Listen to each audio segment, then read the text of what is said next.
Okay, good morning everyone.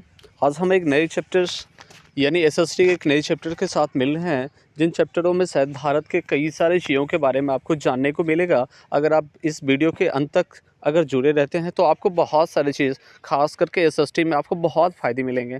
चलिए हम अपने चैप्टरों को शुरू करते हैं और बात करते हैं कि किन किन चीज़ों के बारे में पढ़ना है पहले।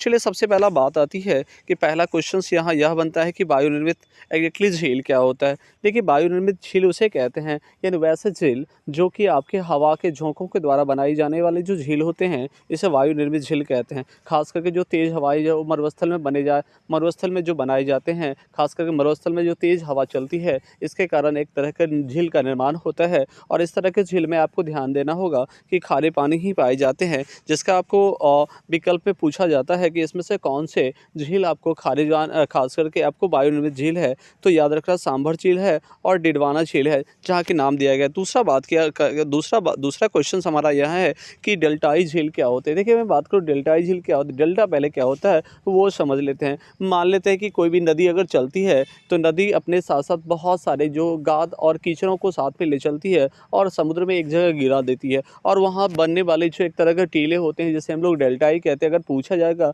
कि भारत के सबसे यानी दुनिया का सबसे पूछा जाता है दुनिया का सबसे बड़ा डेल्टा कौन सा होता है, तो ध्यान रखना होगा कि हमारा सुंदरबन डेल्टा है, जो गंगा और ब्रह्मपुत्र नदी के मेल से बनते हैं। चलिए बात करें डेल्टाई झील क्या होता है, तो हमारे इन चैप्टरों में इन बात करना है। तो डेल्टाई प्रदेश में नदियों के आपको वितरिकाओं के मध्य छोटे बड़े झीलों का जो निर्माण होता है, यह झील आपको कैसा होता है, डेल्टाई झील होता है। याद रखना, जैसे हमने ऊपर में देखा कि सांभर झील था वो आपको खारे पानियों का स्रोत था, उसी प्रकार अगर पूछा जाता है कि डेल्टाई झील जो है किस तरह के पानियों का स्रोत होता है, तो आपको याद रखना होगा कि मीठे जलों का स्रोत होता है। जैसे आपको एग्जाम्पल के स्वरूप है आपको केलूर झील, जो कि कृष्णा गोदावरी नदी के डेल्टा से बनाई जाते हैं। इस तरह से दूसरा मैं बात करूँ, यहाँ आपको इस फिगर्स में आप देख सकते हैं कि कहाँ कौन सी झील है। जैसे अगर भारत के मैप में बात करूँ तो यह आपको ऊपर वाली पार्ट जो होती है वह आपको नॉर्थ होता है, जबकि इधर वाला मैं बात करूँ तो साउथ होता है, जबकि ये वाला पार्ट जो होता है वो ईस्ट होता है, और ये वाला पार्ट जो होता है आपको वेस्ट होता है। तो आप पूछा जाता है कि यह कौन कौन से भाग में आपको अलग अलग से झील पाए जाते हैं। जैसे बूलर झील में बात करूँ तो भारत के नॉर्थ पार्ट्स में बूलर झील है, डल झील है, जबकि अगर बात करूँ तो आपको वेस्ट में जो मिलता है वह सांभर झील मिलता है, जबकि वेस्ट और साउथ के आपको बीच में जो मिलता है लोनार झील मिलता है,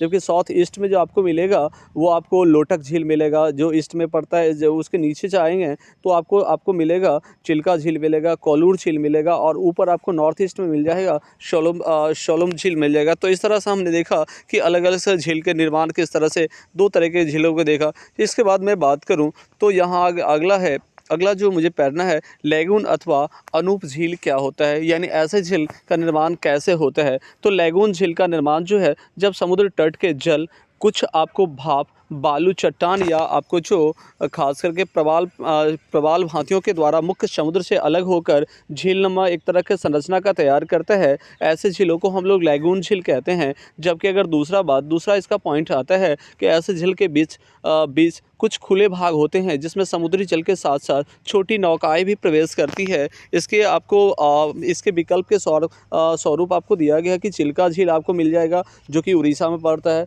इसके अलावा पुलिकट झील जो आंध्र प्रदेश में एवं तमिलनाडु के बीच में पड़ता है। इसके अलावा वेबनाड झील में बात करूँ तो केरल में पड़ता है, जबकि अष्टमुद्री झील जो बात करूँ वह आपको केरल में मिल जाता है। ये आपको दिया गया। अगला नेक्स्ट चैप्टर में बात करूँ तो हिमानी निर्मित झील यानी हिमनद जो होता है, खास करके हमारे बर्फ वाले पहाड़ जो होते हैं, इनमें किस तरह के झीलों का निर्माण होता है, इसके बारे में बात करें तो कहते हैं कि हिमानी या हिमनद के अपर्दन से बनी झीलों को हम लोग निर्मित झील कहते हैं। खास करके अपर्दन मीन्स होता है अगर किसी चीज़ों को एक जगह से टूट के दूसरे जगह जाना और वहाँ जाके इस तरह के झीलों का निर्माण करना जो होते हैं, वह हिमानी झील के अंतर्गत आता है, जिसमें कि नैनीताल और भीमताल और राकस जो झील है इसके अंतर्गत आ जाते हैं। चलिए इसके अलावा बात करें नेक्स्ट, अगर मेरा टॉपिक में बात करूं तो अगला टॉपिक मिल जाता है भारत के प्रमुख जलप्रपात की मैं बात करूं तो इससे कई सारे क्वेश्चंस खास करके कंपटीशन से लेके आपको कई तरह के क्वेश्चन बोर्ड्स में आपको इन एग्जाम में दिए जाते हैं। चलिए बात करें झील के, खास करके लेक झील के मैं बात करूं, भारत के बहुत अच्छे झीलों में से एक है। कहते हैं देखिए, पृथ्वी के अगर आपका दिया गया है कि पृथ्वी की सतह पर ऐसा गर्त या खाई वाले भाग जिसका निर्माण उल्का पिंड द्वारा यानी भूगर्भित क्रियाओं के द्वारा, नदी के कटाव द्वारा या बांध निर्माण के द्वारा, मानवीय क्रियाकलाप को द्वारा, तो इस तरह के खाई में जब वर्षा या जल अन्य कारणों से जमा हो जाते हैं तो इन जमाव को हम झील कहते हैं। तो सबसे पहला आपने देख लिया कि झील क्या है और किसे कहते हैं। अगला मैं बात करूँ झील के प्रकार की, मैं बात करूँ तो झील के मुख्य अगर मैं बात करूँ तो मुख्य रूप से दो प्रकार होते हैं। एक आपको प्राकृतिक झील, जैसे ऊपर में हमने देख लिया अगर उल्का पिंड का अगर गिरते हैं नीचे तो एक तरह का खाई बनता है, उस खाई में फिर पानी जमा होते हैं, तो इस तरह के झीलों को हम लोग प्राकृतिक झील के अंतर्गत। जबकि मानव निर्मित झील जो होते हैं वह ऐसे झील जो नदी घाटी परियोजनाओं के तहत जो जलागारों के रूप में बनाए जाते हैं, जिसे खास करके हाइड्रो इलेक्ट्रिसिटी के तौर पर इसका काफ़ी ज़्यादा वैल्यूएबल होता है। तो इस तरह से बात करें जिसमें आपको सबसे आगे दिया गया है कि खास करके विवर्तनिक झील किसे कहते हैं। खास करके विवर्तनिक झील के अंतर्गत मैं बात करूं तो धरातल के बड़े भाग में धंसने उठने के विवर्तनिक के कारण, यानी आपका जो प्लेट होता है, खास करके जो हमारे पृथ्वी के सतह में पाए जाने वाले जो प्लेट्स होते हैं, इस तरह के प्लेट से निर्माण होने वाले, जिसका सबसे ज़्यादा उदाहरण के तौर पर देखा जाता है कि बुलर झील जो है वह इस तरह के विवर्तनिक झील यानी प्राकृतिक झील का सबसे बड़ा उदाहरण के तौर पर है। चलिए आगे पढ़ते हैं कि आगे आपको क्या पढ़ना है। तो सबसे दिया गया है कि आपको भारत के प्रमुख सीमा एवं चैनल के बारे में बात करते हैं। अब चलिए मेरा यहाँ अगर बात करूँ तो पूछा जाता है कि सबसे पहला अगर क्वेश्चन है कि भारत में मैकमोहन रेखा जो है वो किन दोनों के बीच यानी किन दो देशों के बीच आपको जोड़ने का काम करती है। या पूछा ऐसे भी जाता है कि भारत और चीन के बीच जो होता है वो कौन सी रेखा पाई जाती है। तो याद रखना मैकमोहन रेखा होती है जो मोहन आइन आई, इसको हम यानी शॉर्ट फॉर्म में ट्रिक के साथ याद कर सकते हैं। मोहन आई चीन यानी मैकमोहन और चीन के बीच जो भारत के दोनों को जोड़ने का काम करती है। जबकि अगर दूसरा बात किया जाता है कि रेड क्लिफ रेखा क्या होती है, तो भारत और पाकिस्तान के बीच जो होता है उसे हम रेड क्लिफ रेखा कहते हैं, जिसे आप लोग याद कर सकते हैं, रेड बीपी याद कर सकते हैं, यानी आपका ब्लड जो है इससे याद कर सकते हैं, ये आपका शॉर्ट ट्रिक हुआ।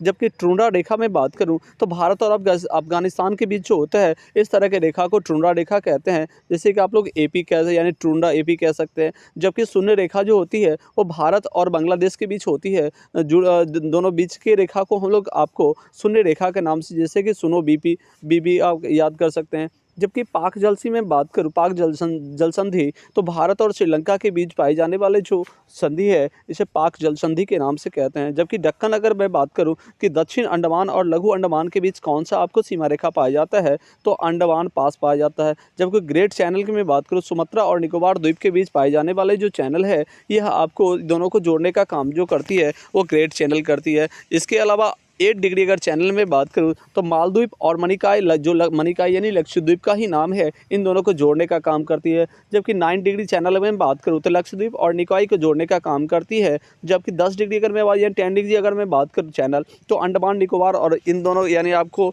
निकोबार के बीच जोड़ने का काम करती है। जबकि मैं बात करूँ नेक्स्ट अगर मेरा टॉपिक होता है कि अंतर्राष्ट्रीय सीमाएँ रेखा क्या होती है, तो अगर हिंडनबर्ग रेखा अगर मैं बात करूँ जो जर्मनी, और जिस तरह से मैंने देखा कि भारत और पाकिस्तान, भारत चीन कई तरह की रेखाएं होती है, उसी तरह बहुत सारे ऐसे रेखाएं हैं जो कि आपको विदेश में यानी खास करके दो राष्ट्रों के बीच जो अलग अलग मुख्य रूप से जो हमारे क्वेश्चंस में आते हैं उनके लिए सबसे पहले हिंडनबर्ग रेखा के बारे में बात आती है कि हिंडनबर्ग रेखा क्या होती है। तो जर्मन और पोलैंड के बीच जो पाए जाने वाले होते हैं ऐसे रेखाओं को हम लोग हिंडन रेखा के नाम से जानते हैं। जबकि फिनलैंड और रूस के बीच पाए जाने वाली रेखा को हम लोग मैन रहीम रेखा कहते हैं।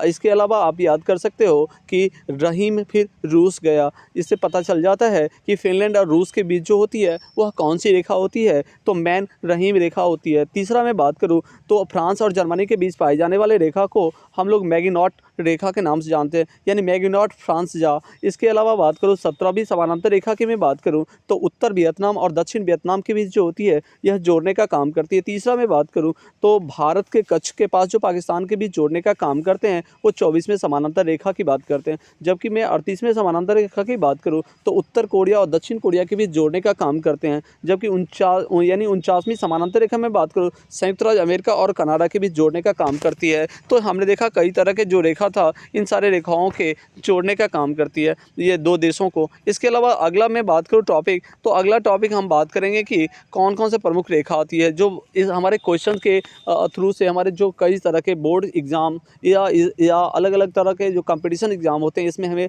देखने को मिलता है। सबसे पहले बात आती है कि रेड क्लिफ कोई एक व्यक्ति था जिन्होंने 2 देशों के बीच जो होती है वो रेखा को तय करने का काम करते हैं। तो सबसे पहले यह रेखा भारत और पाकिस्तान के बीच यानी अलग करने का काम करती है। इसका निर्माण अगर मैं बात करूँ तो 1947 में 1947 में किया गया था जी, ठीक है। अगला मैकमोहन रेखा देखिए, अगला मैं ये तो देखा मैंने रेड क्लिफ रेखा के, अब मैकमोहन का क्या काम है। तो यह रेखा भारत और चीन को अलग करता है और ये इसका निर्माण जो है 1914 में किया गया, जबकि रेड क्लिफ का निर्माण जो है 1947 में किया गया, ठीक है। इसके अलावा डूरांड रेखा की बात आती है तो यह रेखा जो है अफगानिस्तान को भारत से अलग करने का काम करती है और ये सर हेनरी द्वारा अगर बात करें 1986 में किया गया और भारत को बंटवारा इसके बाद मैं बात करूँ शून्य रेखा की बात करूँ, जीरो लाइन की बात किया जाता है तो भारत और बांग्लादेश के बीच जो है यह त्रिपुरा के साथ रेखा है जिसे शून्य रेखा, याद रखना शून्य रेखा किसे कहते हैं तो भारत और बांग्लादेश के बीच आपको पाए जाने वाले जो शून्य रेखा है। अगला पाक जल संधि बात करूँ तो बंगाल की खाड़ी को पाक खाड़ी से जोड़ने का जो आपको है जिसे पाक जल संधि कहते हैं, या मन्नार की खाड़ी को पाक खाड़ी से जोड़ने का काम करती है। बराबर क्वेश्चन ज़्यादा जो इस फिगर्स में आप यहाँ देख सकते हो कि किस तरह से जोड़ने का काम कर रही है। जबकि अगले एक और लास्ट अगर पूछा जाता है कि भारत के तमिलनाडु राज्य के श्रीलंका के जाफना प्रायद्वीप को अलग करने का काम यही आपको पाक जल संधि ही करती है। जबकि मैं इसके बाद अगला टॉपिक बात करूं तो हमारे क्वेश्चंस आते हैं चीन के सटे भारतीय राज्य कौन कौन से हैं। चलिए मैं बात करूं, सबसे पहला शॉर्ट फॉर्म में इसका ट्रिक अगर मैं बात करूं तो कहते हैं ऊषा लद्दाख गई, ऊ से उत्तराखंड यानी यू से उत्तराखंड हो जाएगा, जबकि एस से सिक्किम हो जाता है, जबकि एस से हिमाचल होता है, जबकि अगर मैं बात करूं तो एस से अरुणाचल प्रदेश हो जाता है और आपको इसके अलावा लद्दाख जोड़ने का काम करती है। कुल लंबाई अगर पूछा जाता है भारत और चीन के बीच सीमा की लंबाई कुल कितनी है तो आपको 34,38 किलोमीटर की दूरी काम करती है। जो सबसे लंबी रेखा अगर उस समय अगर पूछा जाता है तो लद्दाख के आसपास मिलता है। इसके बाद अगर दूसरा पूछा जाता है दूसरा के अंतर्गत तो अफगानिस्तान से भारत के राज्य अगर कौन कौन से सटे हुए हैं तो एक ही मात्र है, याद रखना अफगानिस्तान और भारत के सटे हुए राज्य एक ही है जिसका नाम आपका आता है लद्दाख आता है, जो कुल मिला के 106 किलोमीटर ही दूरी आपको साझा करती है। जबकि तीसरे में बात करूं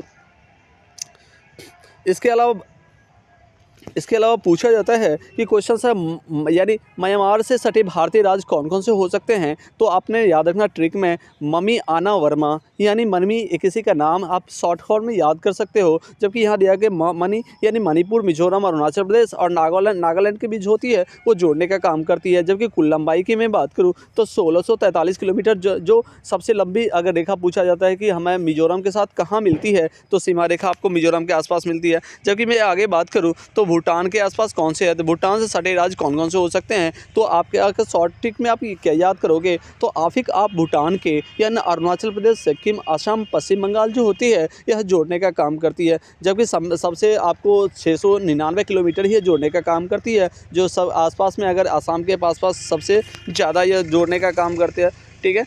अगला मैं बात करूँ सबसे ज़्यादा जो मोस्ट इंपॉर्टेंट होते हैं यह पाकिस्तान के आसपास होते हैं तो पाकिस्तान से सटे कौन कौन से राज्य हो सकते हैं तो सबसे पहला पंगू आप याद कर सकते हो, पंगू राज, पौ से पंजाब हो जाएगा, गौ से गुजरात हो जाएगा, राजस्थान और जम्मू कश्मीर। इसकी कुल लंबाई अगर पूछा जाता है भारत और पाकिस्तान के बीच हमारी कितनी सीमा रेखा कितनी लंबाई जुड़ती है तो याद रखना 3323 किलोमीटर जो होती है वह जोड़ने का काम करता है। जबकि सबसे लंबी रेखा भारत और पाकिस्तान के बीच कहाँ मिलता है तो याद रखना राजस्थान में साझा करती है, ठीक है।